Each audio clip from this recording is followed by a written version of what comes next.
Okay,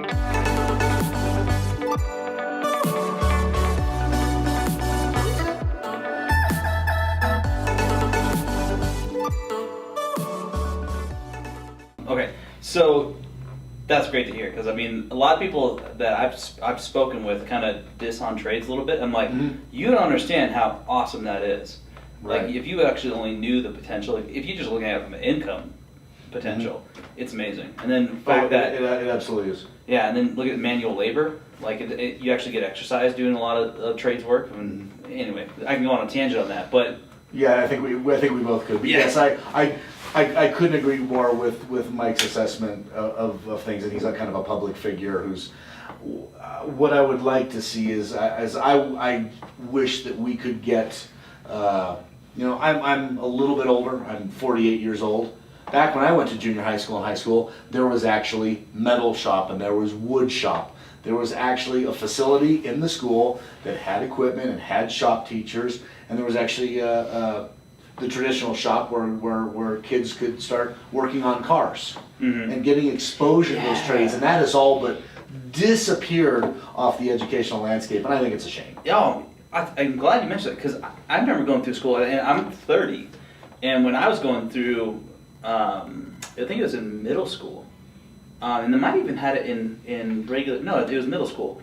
They had shop in middle school, and you could go do woodworking, they had metal work, and then when I got to high school, they actually had, you could, as one of the credits that you could take in class, you could actually do like auto trades and learn how to repair vehicles, which is really cool. I took wood and like woodworking, and that was awesome. Actually, when we own a house eventually, I want to get a garage and actually set up like a woodworking shop to be able to make things. I think that's awesome. Yes. I just don't have room to do it yet. So Yes, yeah.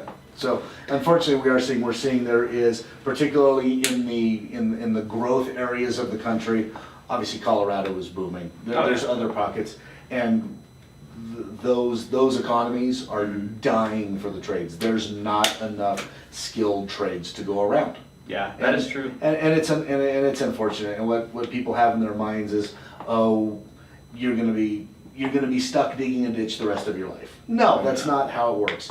As in any profession, you're gonna start at the bottom. If you start as an entry-level attorney, you're gonna be moving a lot of paperwork around. You're gonna be learning your way around the industry, and it's not gonna be nearly as glamorous as folks might think. Yeah. As you become an experienced and seasoned attorney, it's going to become a little bit more glamorous, a little bit more profitable.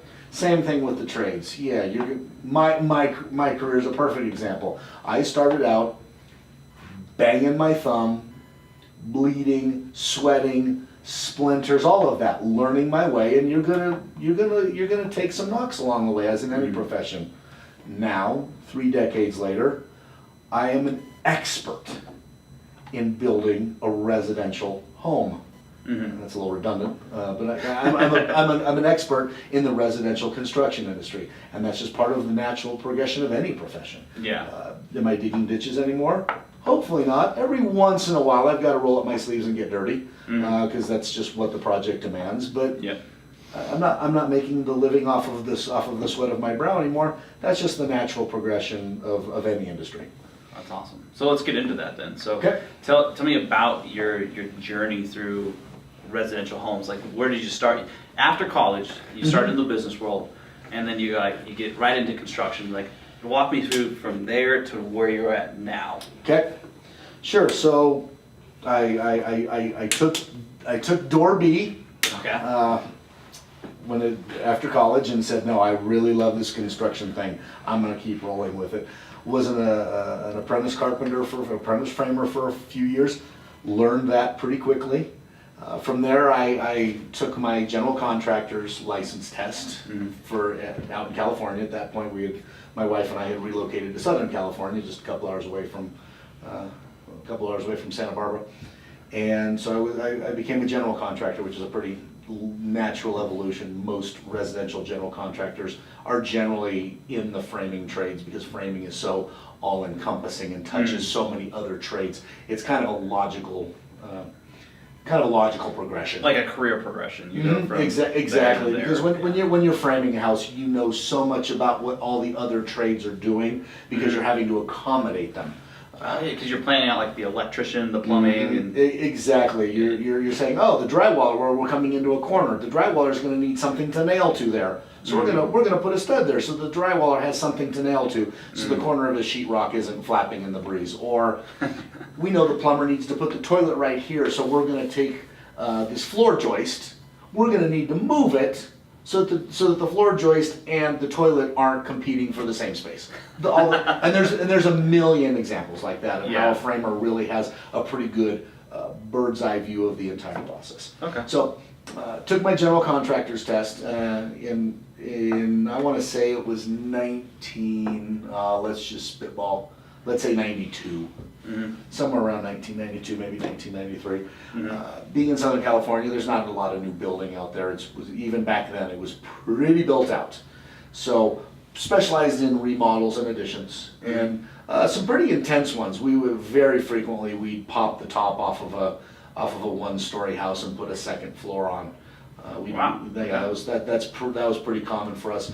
A lot of kind of what we call a backyard blowout, where they'd say, we've got some big backyard, we want to extend this out another 30 or 40 feet. So we'd say, okay, great, no problem. We'd extend it out 30 or 40 feet and have to create a large open space where we had a series of bearing walls. We did all that, craning into place, big giant steel frames to carry those loads and all that. It was fun. It was really fun and pretty technical actually, but it was very fun, very rewarding. Those are big remodels. If you're extending a house out 30 feet. Yeah. These are 6-figure remodels. Wow. Absolutely. Okay.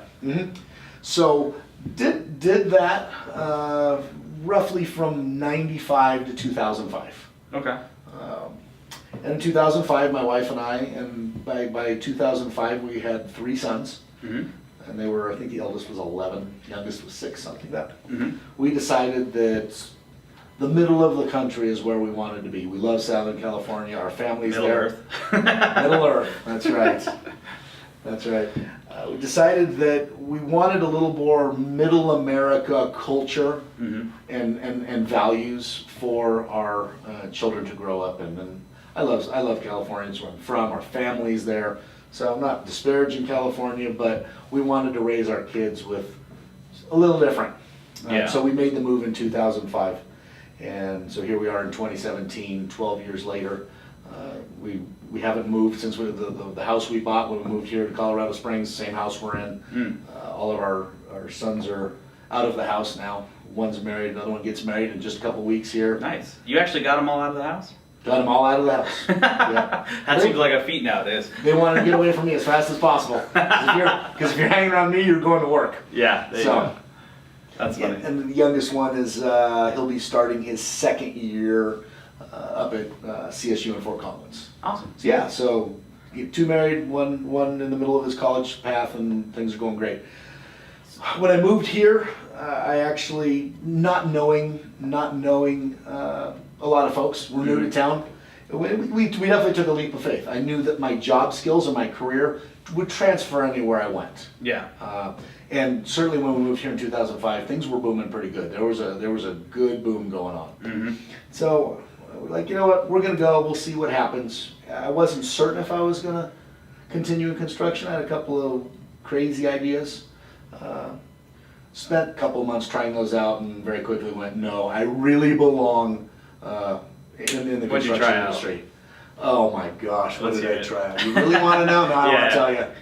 No, I really don't want to tell you. So my imagination could go somewhere, yeah. That'll be for the next podcast. The fact that he's not mentioning it, then that's the scary part. Yeah, well, the good news is I didn't spend long on it. I toyed around with a few things and said, no, this really isn't what we want to do. There you go. So why Colorado Springs? What made that decision? Great question. I knew that if I ever left California, that Colorado would probably be one of the places that I would go, because I'm a mountain biker and a skier, and so automatically, I don't care for heat. So Texas was completely out of the question. Yeah. And so, you know what? Arguably the best place on earth to ski, and arguably one of the best places on earth to mountain bike, seemed kind of logical. My wife also had a couple of extended family members out here, so it made it very easy for us to come out here and check it out. Yeah. And we came here and said, yeah, this is it. It just just right away we knew this felt right. Yeah. So, you know, not such a small town that you start getting a little bit of stir crazy, but not so big that you're getting lost. It's kind of that happy middle. Yeah, I agree with you. That's why my wife and I stayed here too. It's that if you want the Denver experience, you can go to Denver. If you want the real small town, you can go to like Manitou, which is just an extension of Colorado Springs. Right, or head up the hill to Teller County and Yeah. kind of nestle there in Woodland Park if you're looking for something a little bit more Yeah. dialed down. Yeah. Buena Vista's beautiful too. Ugh. See, I need you to build me a house out there. Okay. I've got a contract out in the truck. There you go. All right, so you moved here, and then so you just kept doing like remodels and stuff until 2005. Mhm. So when you came out here, how did you get into doing residential homes? Like, what was the progression there? I knew once I spent a couple of months trying to reassess my life, and I took a little bit of time off. I took about a 6-month sabbatical right when we moved out here, just to breathe deep, and which it was great. It was a great time just to breathe, you know, because in the haste of making a living and raising kids and everything that you do in your personal life, it was kind of nice to take a little sabbatical. So Some people call that a midlife crisis, by the way. no, but it wasn't that. Not at all. No. It actually wasn't. It truly was a sabbatical. Okay. I decided to get back in, and so I decided, you know, I probably would want to team up with some folks that actually know folks that have some momentum. I really didn't think that it was going to be a good move to try to create a building company, not having any relationships, not having any connections, whether with clients or with subcontractors. It's like, you know, I don't think that's the route I want to go. So I ended up connecting with a local custom home builder here in town who was looking for a project manager, and right away, the first 2 minutes of our interview, we went, yeah, this will take. I mean, he and I had led parallel lives, had the same number of kids. They were all sons, same age. I mean, it was incredible how our lives had paralleled, just about 1,000 miles apart. Wow. And so I joined forces with him and was his project manager for 11 years. And so over the course of those 11 years, we built, I lost exact count, but somewhere in the neighborhood of 60 custom homes across the Front Range. Wow. Going as far down as Trinidad, going as far down as Los Animas County down there. Wow. And as far up as Jefferson County, and as far out as Park County. Built a home right just on the outskirts of Breckenridge. I don't know, you know, that little Alma. You have to drive through there to go to Breck. So. Exactly. That's right. The highest incorporated town in America. Is it really? That's the sign. Yeah, that's what their sign says. Okay. Yep. So all over the Front Range, did like I said, about 60 custom homes in total. I think the dollar value of all that was $30 million plus minus. So across the course of the decade that I worked for this outfit, we did a lot of building. We did a lot of all custom. Never built the same home twice. Someday I'd like to build the same home twice, because boy, wouldn't that be easy. Get simplified process. Wait, I've done this before. I remember this. Oh yeah, dude, this goes there. Yeah, I got you. I don't see that. Unfortunately, I don't see that happening. So why Paramount? Why Paramount? What made you want to go on your own? Just I was self-employed from the time I was about 25 years old to the time I was 35 years old. So it's just in my DNA. Okay. It's just in my DNA to have that entrepreneurial edge. So it was a very clean and amicable break from where I was, and he and I are still great friends, and we actually refer work to each other. So I mean, that relationship is very much intact and healthy. So you left on good terms. Absolutely, the best of terms. Which happens very rarely, by the way. Very rarely, yeah. and that really is a credit to who he is. And saying, yeah, he blessed me in my new endeavor, and we probably talk a couple times a month. Awesome. Yeah, very much so. It's just in my DNA. It's just the logical extension, and I like to think that I'm very, very good at what I do, and so there comes a point when you're really an expert in your field that generally you end up in hanging your own shingle out. I think that's just the term for it. Yeah. Okay. So, from a marketing standpoint with Paramount, we always kind of go like, well, who's your demographic? Like what kind of business are you trying to get? Like, what what's your ideal customer, or what kind of people are you trying to attract to you?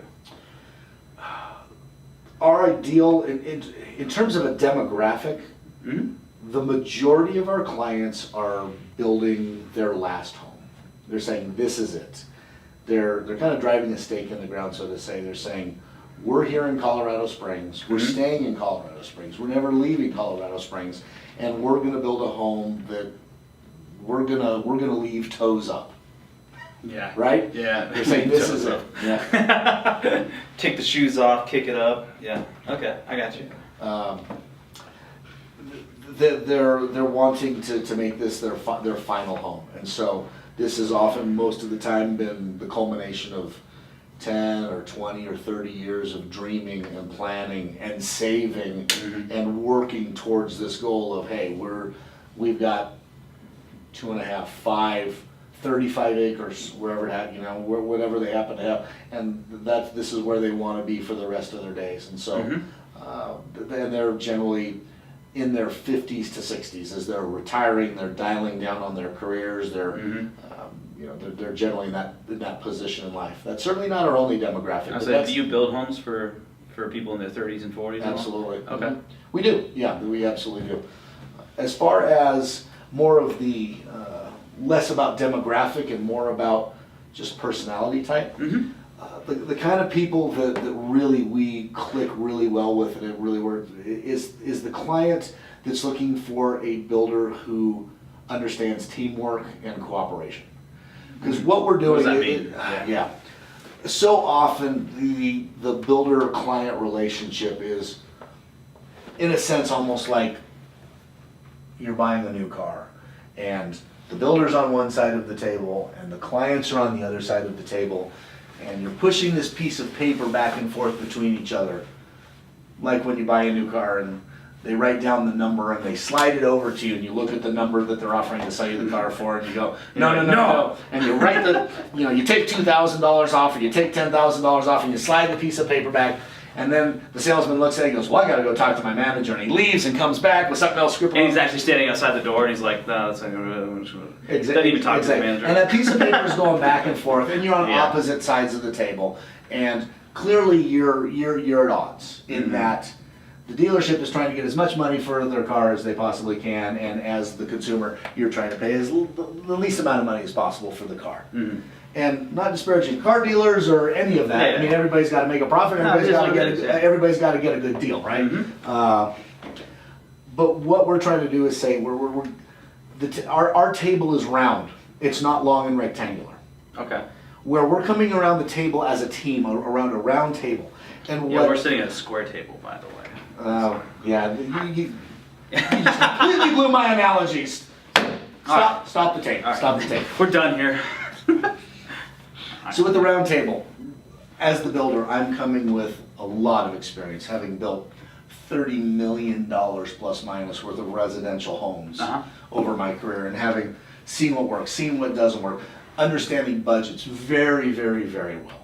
Understanding the process understanding all of the elements very, very well, from looking from the very first step of, hey, let's go look at a few lots and see which ones make sense, to handing the keys to the new home. That entire process, we have tons of experience. Okay. And so that's what we're bringing to the table. What the client's bringing is they're bringing their hopes, their dreams, their lifestyle, how they live, what they want the home to do, all of their expectations, all of their hopes, all the things they've been saving for. They're bringing all of that, and so we're working as a team to make that happen.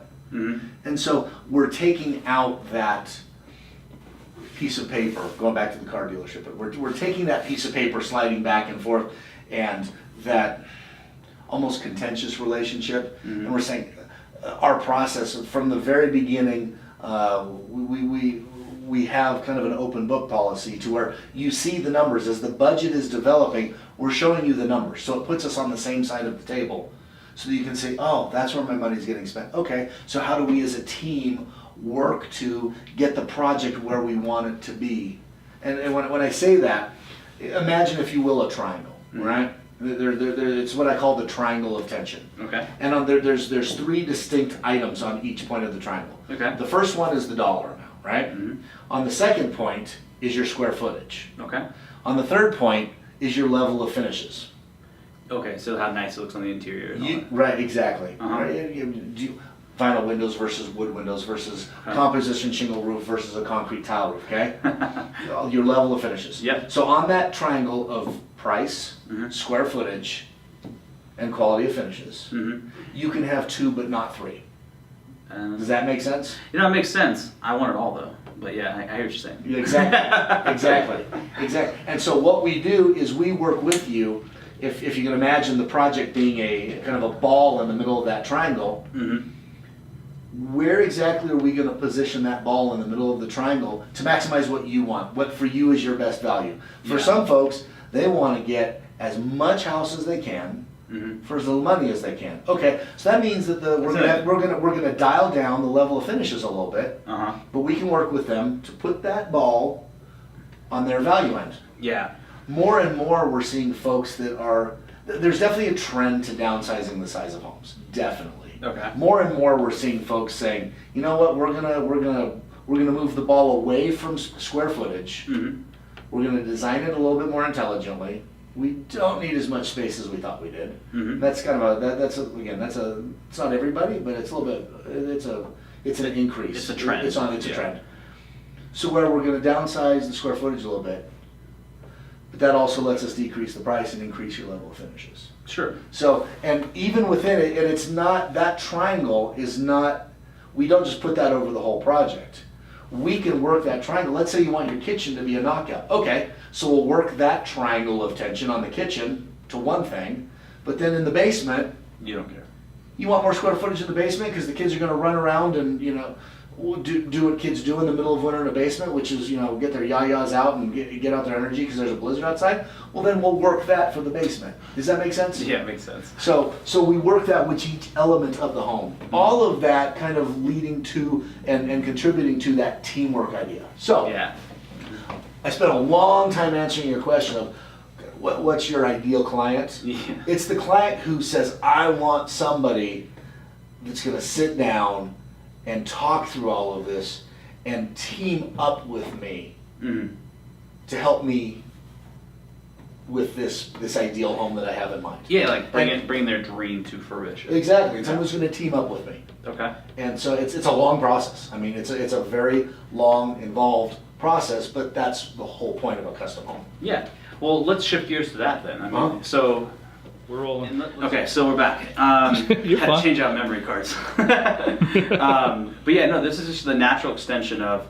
I mean, everyone does marketing in one way, right? And I'm gonna get back to the other question, but everyone does marketing in one way where they're like, yeah, we're gonna go print, radio, or TV, or we're gonna go like digital or social. But really, I mean, in an effective marketing campaign, which is why we call ourselves a creative agency versus like a digital company, is there's more than one way to sell a product. There's more than one way to tell a story. And it's that creative that bridges the gap between your traditional mediums that kind of connects the dots for people. So it's like, right now we're doing a podcast that will also turn into a YouTube video because there's a camera rolling. And then we'll also turn that into some written form content that we can put up on a blog on your website. We'll turn that into an AMA, an Ask Me Anything, that you can do on a site like Reddit. But it's just these different things that most people don't think of that really can put your name out there, one, as an authority, but then two, bridges the gap between what works as far as a great ROI on cost-effective ways to put your message out there. Like this doesn't cost us anything. We might put some money to spread the message out of this podcast, but I mean at the same time, it's for the exposure that you can get from doing something like this is just leaps and bounds different than what you traditionally think of as marketing, which is your traditional stuff is the stuff I just listed out there, print, radio, TV, all that fun stuff. But back to the question is, so going back to an elementary level, tell me what's the big difference when somebody's who's only ever bought a home, for like a pre-built home, or they've gone through like a I'll use an example, like classic homes where they might do custom, but they're usually more like, this is a standard layout that we do. It's the exception, not the rule. Yeah, so tell me the process that somebody goes through, and the different type of thinking that somebody goes through when they're buying a home that's traditional, the traditional route, versus building a custom home. Like, what's so different in that process? Great question. Off the top of my head, well, how much time we got for this answer?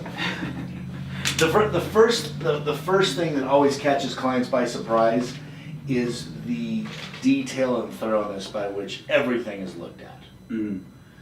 And that can be something as simple as a doorknob.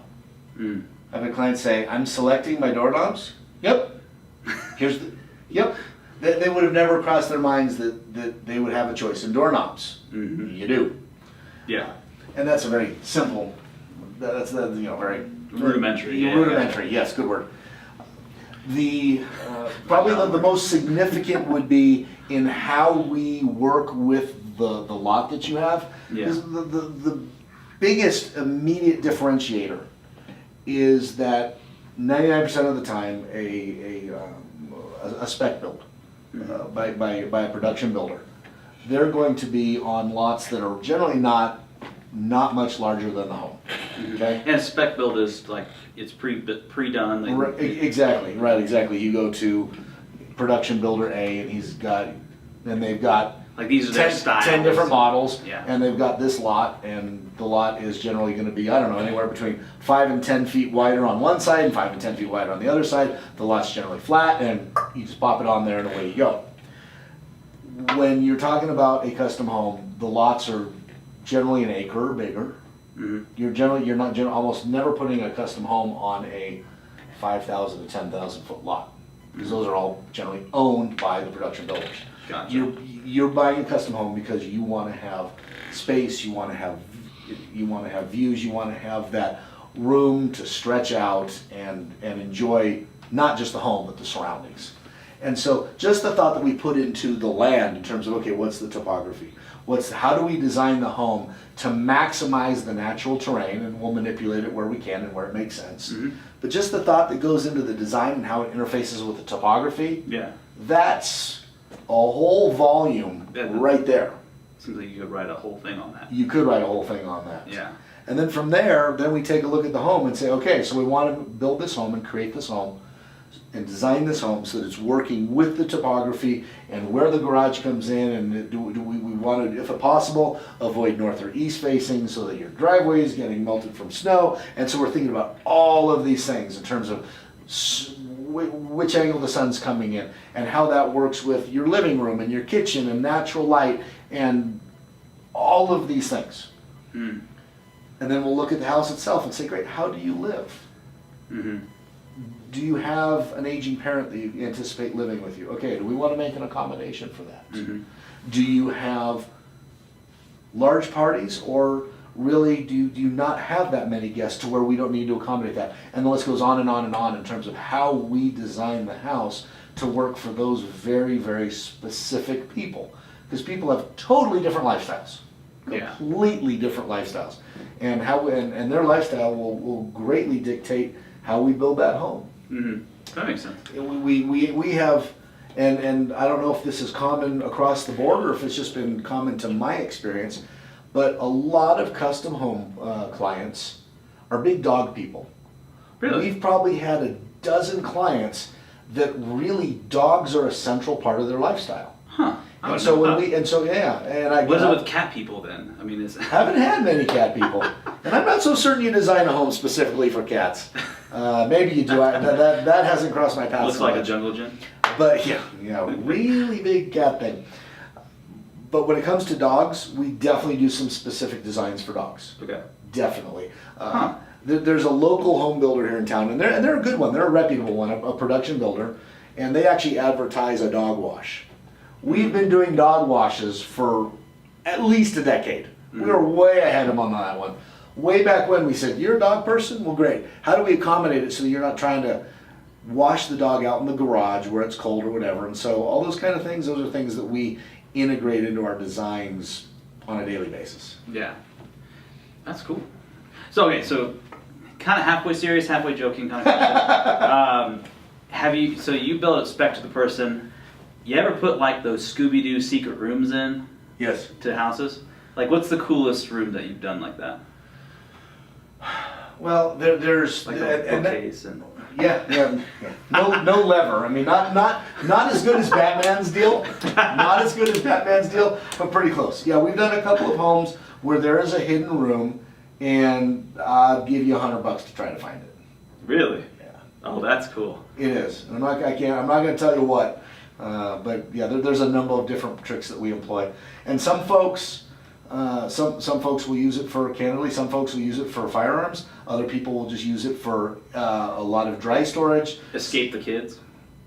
I think that's number 4. Yeah. Yeah, okay. That's number 4 on the list. The children have no idea where we are. Yeah. And for especially for folks that like have firearms, Mm-hmm. we'll generate that'll be encased 6 sides on concrete with a steel door. Oh wow. And then if they choose, they actually hide it from there. So I mean, there's some pretty cool things that we've So done. it's kind of like a safe room in a way. Oh, absolutely. It's a Yeah. safe room, yeah. Well, with the firearms in it, yeah, definitely. Yeah, exactly. So That's cool. Yeah, we've done some fun stuff with that. Awesome. All right, so if you had, and this is kind of switching gears to a different question, but if you had any message in closing, since we're in short on time, but any message in closing that you'd want to give to people just to know like what you're all about, like who is Paramount, what's the message you want to give to people, what are your values, who are you? Sure. Great. Tagging off of what I said earlier about creating that environment of teamwork, we really enjoy our relationships with our clients. Colorado Springs is a small town. Mm-hmm. And so I would bet you that I have probably bumped into 2/3 of my clients after the build. You're out Friday night, you're out at the movies. You're running into a client. Hello, Mr. and Mrs. C. Yeah. Right? Hello, Mr. and Mrs. R. You know, Yeah. I don't want to use names. Yeah, you're fine. Yeah, I mean, not 2 weeks ago I ran into a client Wow. at the zoo.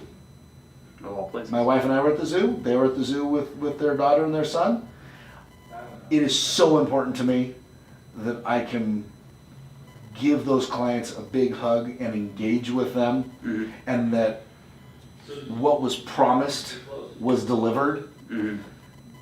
I can't even tell you how much that matters to me. It's not just another project. Really, we enjoy our relationships, and just for my own integrity, for my own well-being, I need to know that those clients said yes. Paramount Homes delivered exactly what they said. They over-delivered. We are happy, and my gosh, we would hire them again in a second. Yeah. Well, I think that kind of goes to what you're just talking about, proving back to what your previous statement was. Your typical client is trying to build their forever home. If you mess up their forever home, that kind of gets remembered every time they look at it. Oh, it kind of does. So- it and it's kinda not does. like that some of those mistakes are easily fixable. No. Like, I don't know, I'm just thinking off if you build a house on poor foundation, like you didn't do a proper soil test or whatever, right? Like that stuff matters. Yeah. I mean, it seems like a small thing, like soil testing, but that matters a lot in the foundation aspect. Yeah, no, that has litigation ramifications to it. Getting away from something that would be as monumentally important as getting good soils engineering and foundation design. Something as simple as, here's a perfect example. Some clients that lost their home in the Black Forest fire, so we rebuilt for them in summer of 2014, if I'm not mistaken. Mm-hmm. They picked out some random width hickory flooring, 3-inch, 4-inch, 5-inch. So the widths are random. Yeah. Uh-huh. So it's not the same size over and over and over, which is a really nice. And it's hickory. And if you're not familiar with hickory, it's not consistent in color. Okay. Some people might even call it splotchy. I think it's fantastic. It has a lot of variation to it. It's got a lot of light. It's got a lot of dark. It's got a ton of character. Mm-hmm. And we applied a stain, and the client said, you know, we want to do this color stain on it. It was solid hickory, what we call field finish, where the flooring installer installs it raw, puts down the coat of polyurethane, stains it, puts down the coat of polyurethane, and then before handover, sands it down and puts down a second coat of polyurethane, so that when we hand the home over to the client, brand new, beautiful, shiny floors. Okay. And when they applied the stain on the first coat of polyurethane, the client they're like, it's just not quite right.